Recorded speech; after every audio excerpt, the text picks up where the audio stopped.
सम्पूर्णमा नमस्कार। मर्स्यान्डी सललो च्यानलमा यहाँहरू सम्पूर्णलाई स्वागत छ। आज माघे सङ्क्रान्ति। आज हाम्रो घरमा खिचडी पाक्दैछ है त। ल है त म सुरु गरेँ है त खिचडी पकाउन। यहाँ मैले दाल अनि चामल भिजाएर राखेको छु। भिजाएर राख्दाखेरि अलिकति नरम हुने भएर यसरी भिजाएर राखेँ। अनि कुकरमा मैले घिउ राखेँ, थोरै घिउ चाहिँ अलिकति नरम हुन्छ भनेर। अनि पछि चाहिँ म घिउले छानेर सबै मोल्छु र मिठो हुन्छ। घिउ तातिसकेपछि म यसमा दाल र चामल राख्छु। दाल र चामल यसरी राखेँ। अब यसमा म पानी राख्छु। पानी अलिकति बढी नै राख्नुपर्छ किनभने दाल र चामल पाक्नु पर्यो। पानी चाहिँ अलिकति बढी नै राखेँ मैले, नरम हुन्छ भनेर। अब म यसमा नुन राख्छु, स्वादअनुसार नुन, अनि अलिकति बढी नै बेसार राख्छु।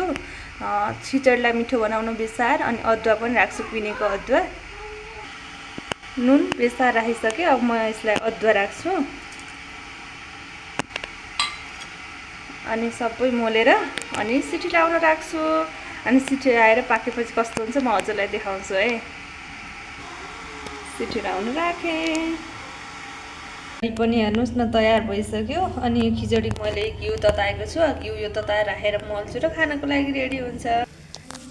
खिचडी हेर्नु न, मैले माथिबाट अलिकति घिउ पनि राख्दै हेर्दै खाम भइसकेको छ। Happy Maghe Sankranti to you all. Enjoy.